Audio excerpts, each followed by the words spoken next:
ASICS premium neutral trainer, the Nimbus, in its 25th edition, gets very significant changes.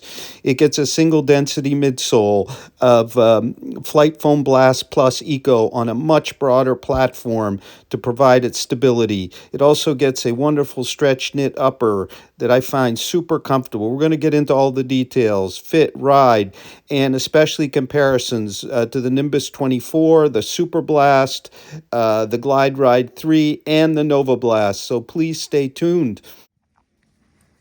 Hello everybody, Sam from RoadTrailRun. Today we're going to take a look at ASICS's GEL-Nimbus 25, which is releasing in February for $160. It sees huge changes over its predecessor in its design. Here's the 24. But in my experience in testing, it stays the same in terms of its personality as a stable neutral trainer. Now, what does it get that's significant? Well, it gets 6 millimeters more stack height at the forefoot and 4 millimeters more at the heel. And the midsole now is one entire slab of Flight Foam Blast Plus, whereas before we had Flight Foam Blast Plus in two densities in the 24, with the top layer softer than the bottom layer. You'll also notice the little plastic piece here. All those things are gone in the 25, yet it still has that stable feel that people like in the Nimbus. You'll ask about gel. Yes, there is gel now still, but only at the heel.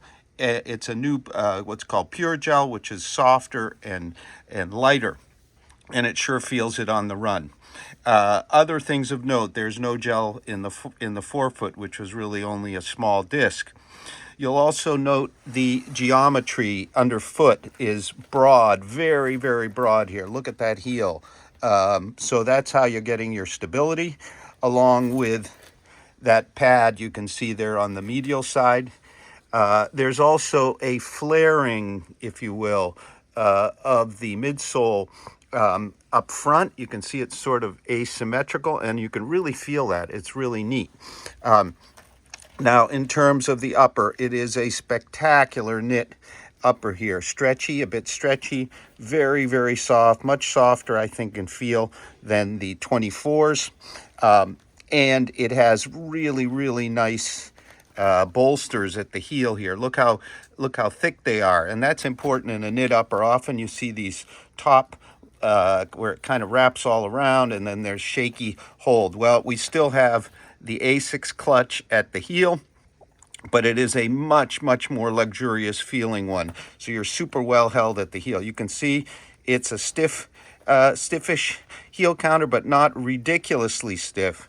Let me get out the 24 to show you how that one kind of presses much stiffer. In terms of fit, and I've taken them out a couple times already, true to size, no question. You can get a wide fit here also.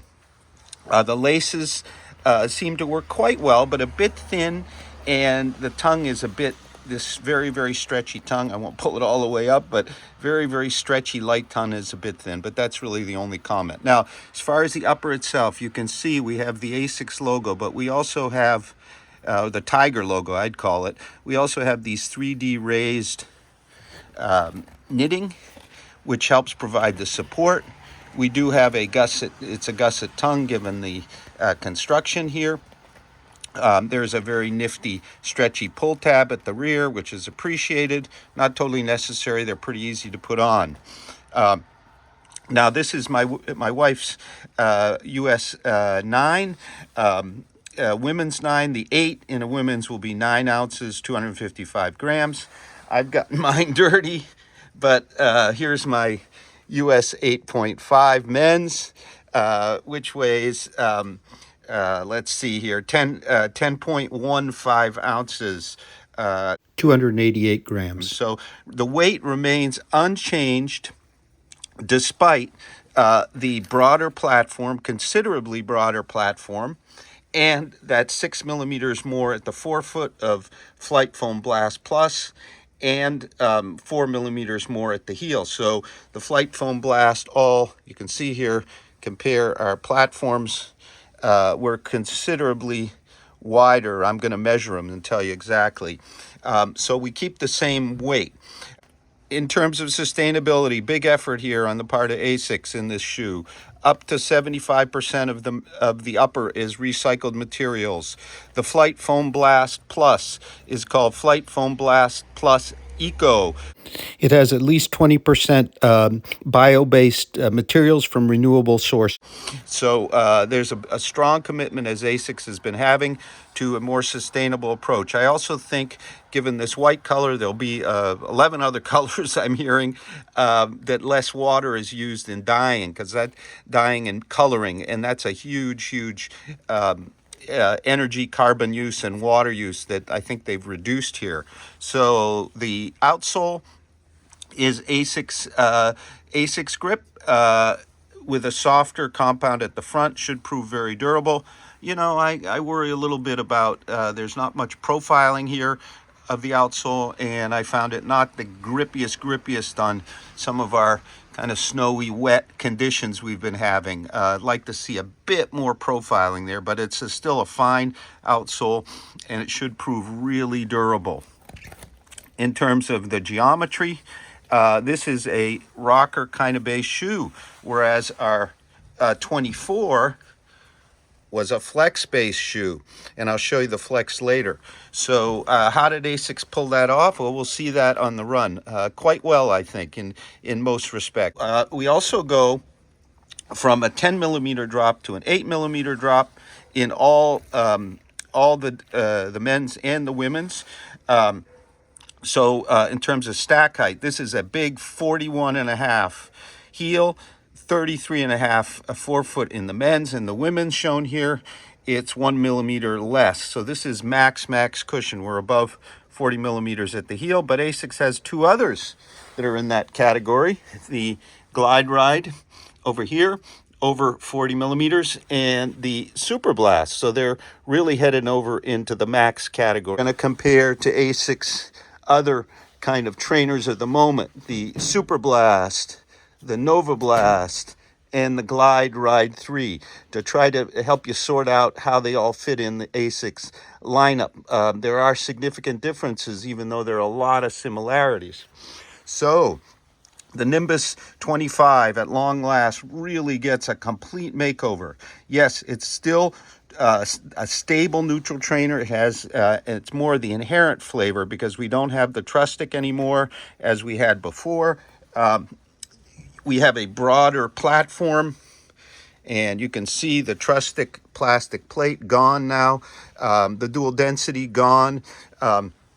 So I'll give you my comments from the run, but this is one fine option if you want a heavy duty trainer at a reasonable weight. In terms of price, it'll be $160, and it'll be available in February. So now let's take them out for a run.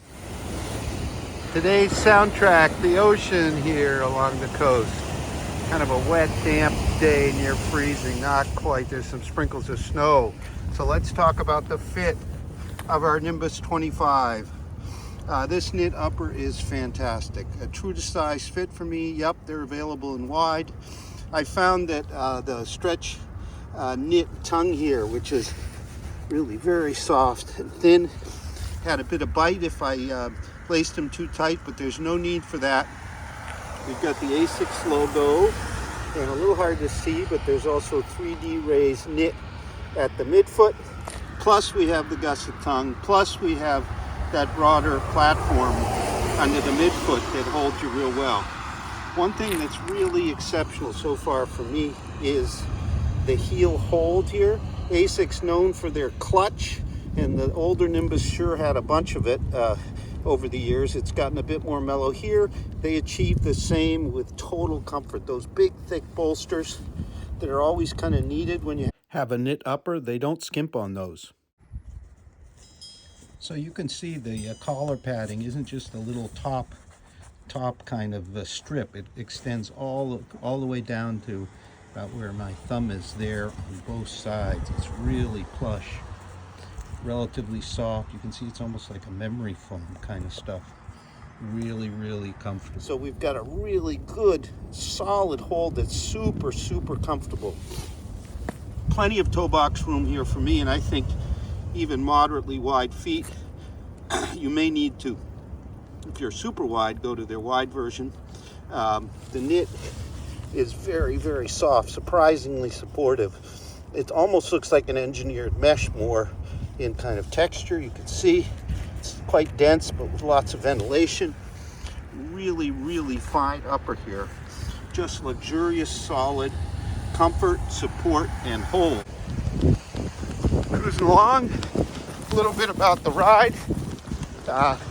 What you notice is a very stable heel and midfoot, almost to a fault. Midfoot could be a little more agile feeling, but the real action and the goodness is way up front, because we've got a rocker, plus on the medial side, that flare, which really gives you kind of a platform for toe off. It's about the best non-plated max forefoot toe off I can recall. No hesitation, kind of snappy, but not super snappy, smooth and decisive.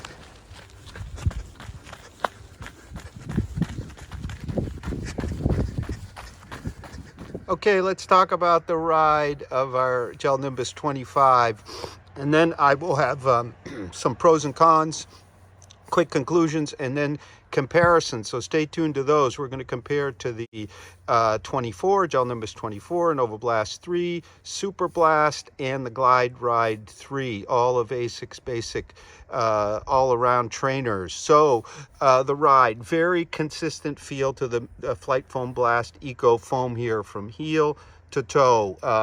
The softness is just about right. It's not mushy here. Very forgiving, very easy on the legs. So that's a big pro here. The toe off platform here on the medial side, that bulge, you can see how it's asymmetrical, very effective. I think even more effective with this big sharp toe spring than say Saucony speed roll, because it really concentrates you on the big toe, so you can really feel that. And that's important because behind that we have a relatively vertical medial platform. We have a very broad platform. I'll get into some of the dimensions and the comparisons. We have this very stable rear of the shoe without any gimmicks. There's no plastic, there's no kind of different foams or any of that as we had in prior Nimbus, but it is a bit bulky in feel. Bulky in the sense not so much by weight, but just the sheer broadness here. I think if this was just a little bit more svelte and the walls were a little more kind of driving you forward, I would be a little bit happier. But it is a super fine ride, especially if you want a neutral shoe with plenty of stability. But I think there are a lot of folks, for example, the Gel Cayano could easily move over to this shoe, and neutral fans are going to be happy too. So a few quick comments again about the upper. This is one of the finest uppers I can recall in recent times for a trainer. When you talk about plush and luxury, often it's loose, it's sloppy, it's heavy. This is just about right. I would like to see a little more padding on this wonderful stretch knit tongue, but the real highlight is the rear hold here to go with that, all that great rear stability. These bolsters are just fantastic, and ASICS gets away from the super rigid clutching heel counter, but with plenty of hold. Really a successful upper. Plenty of toe box room. I'm 8.5 true to size. They'll be available in wide, of course. There's some stretch to this wonderful knit. It holds really well.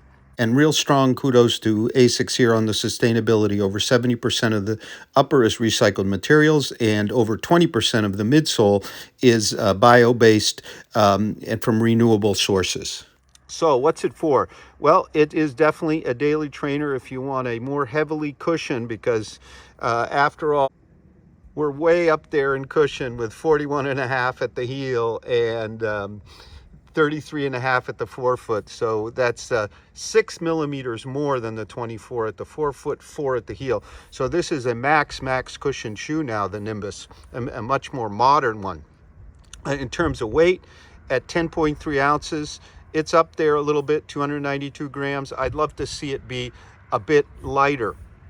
And the reason for the weight isn't so much the foam or even this fairly minimal outsole. It's just the sheer breadth of the platform. So that's a plus, but it's also a minus in terms of weight. But in the comparisons, you'll see how some of the other ASICS, the Novablast, for example, with a more kind of arrow-like, somewhat less stable platform, might be a choice for your faster days. But this is your all-around, more mellow pace, but you can still pick it up shoe. It is ideal for those who need a touch of stability but want to get away from plastics and gimmicks, because there is plenty of stability here. I like it as a neutral runner because I often, especially on easier runs, I like a stability shoe so I don't have to think. And one last time, this biased medial to the big toe off platform is really the sweet part of the ride, along with the upper. So now stay tuned for comparisons. So let's compare the 2023-22 ASICS family here a little bit. As you can see, dramatic changes here. Both have Flight Foam Blast Plus. However, here we have the Eco variety in a single density, whereas here we had a dual density with firmer up top, and I'll give you some pressing. It's a bit firmer up top in the greenish blue, whereas here it's all one density, which feels somewhere, I would say, somewhere between the two firmness. We're looking at the medial side, and that is where this basic stability in a neutral shoe, a brand new approach. There's no plastic truss stick plate. There's no dual density here. It's all based on the width of the platform, the inherent stability of the platform. We obviously had gel prominently displayed. Now, as you can see, there is still gel. It's now called pure gel, softer, lighter. It is completely embedded, and there's no metatarsal gel as we had in the 24. Now there's none in the front. Now, this is a different riding shoe. It shares, yes, the stability in a neutral shoe, but our Nimbus 24 had the classic daily trainer kind of higher drop. We're now at 8 millimeters. It used to be 10 here, with flexibility, as you can see.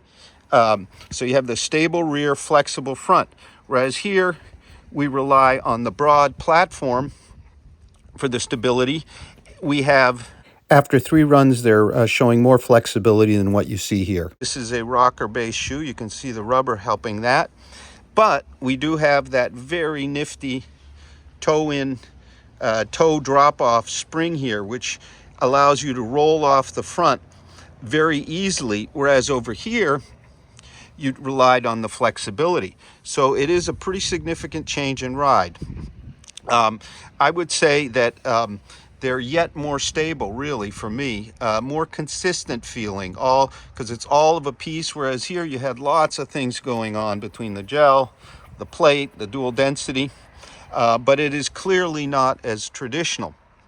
So let's talk about the uppers here. Softer. This is a fantastic upper. Look at the padding. It's a knit that's just works super well. Nothing wrong with this one, but this was a heavier, denser knit. The collars are now pretty significantly changed. This is, in terms of comfort, I'm going to go with this one right here, no question. Although I do get a bit more lace bite, even though the tongues are both thin in the 25 than the 24. You can see the tongue here is similar, but there seems to be a bit more lace bite. Maybe because we have more stretch in the mesh here, and I got to cinch it a bit tighter for my narrower feet. One of the things I really like about this shoe, let me see if I can tilt them over here and show you, are the new implementation of the collar with the knit here. This is just really, really plush, very secure, just superb. Whereas this was more kind of clutching, more traditional. The heel counter is considerably firmer, whereas here we've got a semi-pliable. It's just a more comfortable fit, but we're not lacking for any kind of that neutral inherent stability. In fact, the feeling is more of a platform through here. Reminds me a bit of the Wave Inspire from Mizuno, but that does have a plate, a platform effect, whereas here we had more of a sensation of medial support from all this extra stuff that's now gone. So it really depends on what you're looking for. If you're a Nimbus fan, I would say that the modernized 25 is well worth a try, unless you really want a flexible forefoot. I do think, and I commented that in the ride section, that this is a bit overdone. All this rear here, you'll notice all this kind of inherent stability, not quite as agile off the heel as here, but up front, I really enjoy this flared approach. Sort of reminds me a bit of Adidas. You can see it's asymmetrical. The front of the outsole and the midsole works really well.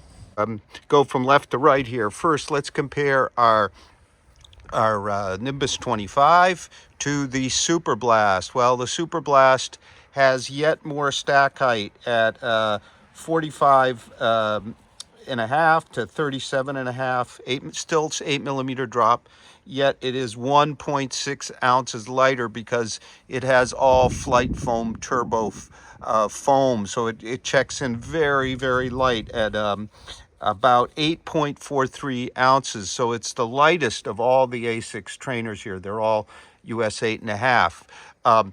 Its foam is a little springier than our Flight Foam Blast Plus Eco here. It is remarkably light. The other thing I would note here is that our Nimbus 25 has a broader platform through the midfoot. You can see that. In fact, in terms of dimensions, the Nimbus 25 is 85 millimeters at the midfoot, while the Superblast is 80. Not a huge difference, but it's also more sculpted here than in our Nimbus 25. So you're going to get more stability here, but also due to this very flared heel, you're also going to get kind of less get up and go off the heel. I could clearly feel that. Now things change a bit up front for me between these two. The pronounced, you can see it here, flare in the Nimbus 25 gives me a much better toe off. They're both rigid rocker than this flatter profile here in our Superblast. You can really see the toe spring differences here. This makes it easier to turn over a toe off, whereas over here you come off the heel a little easier. So that's kind of a choice. Now the other big choice is, for all that weight savings, you're going to pay $60 less for this beauty, because here we're at $220 for all the super foam. So comes down to what you're looking for. They have a equivalent cushioning feel. There's a bit more here in the Superblast. Obviously there's 4 millimeters more stack height. It's a little springier, a little more dynamic, but it is $60 more. So let's move on to another comparison here. Let's look at the Glide Ride.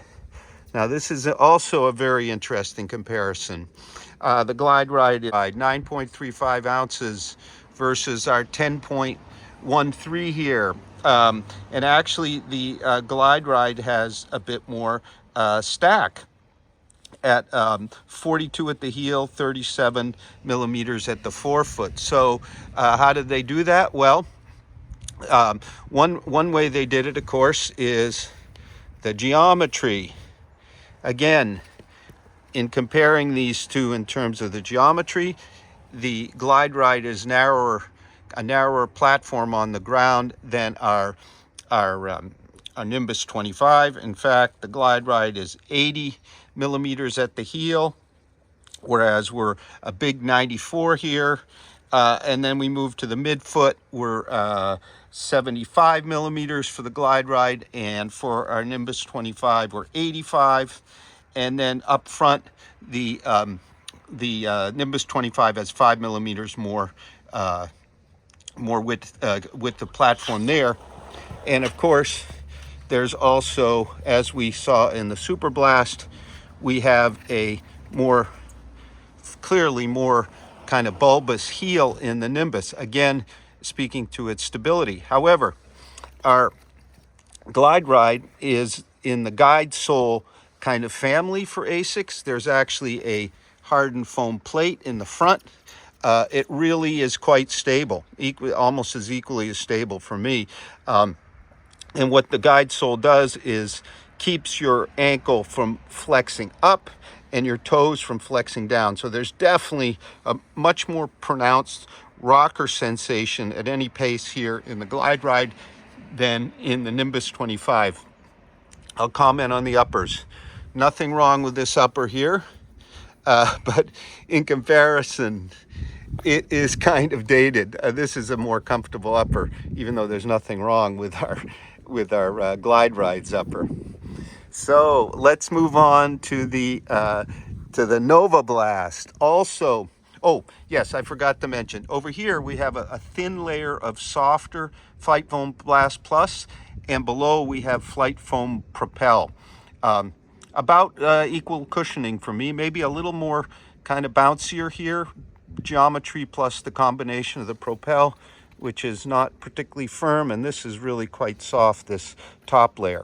So next one up, let's go to comparison between the very popular Novablast 3 and our Nimbus 25. Well, the Novablast clearly has a weight advantage here, as it comes in at 8.57 ounces versus our 10.13. And again, that is in large part due to the geometry, because they both have Flight Foam Blast Plus midsoles, although here we have the Eco variety, which I think is maybe a touch firmer, just a teeny touch.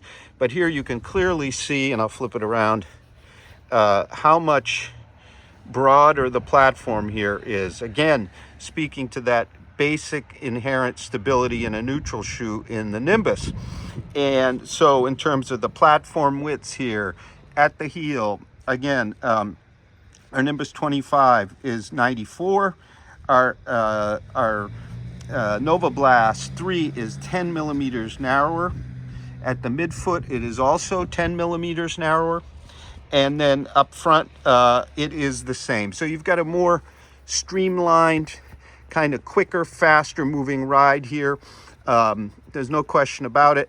Plenty of cushioning, because the Novablast has 35 millimeters at the heel, 27 at the forefoot, same 8 millimeter drop, and both are rocker type profiles, but on a narrower, more streamlined platform.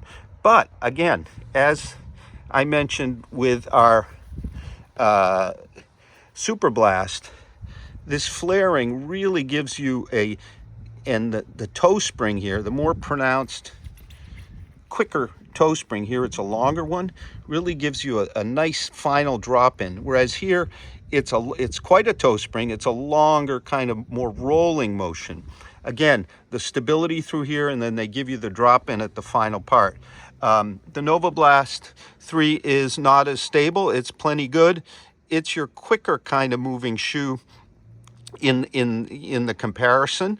So you might pair the two together, would be a nice pairing for your tempos, longer, kind of faster runs, everyday slower runs here. The GEL-Nimbus 25 releases in February, $160. Thank you very much for watching. We're also going to have a full multi-tester written review over on RoadTrailRun.com real soon.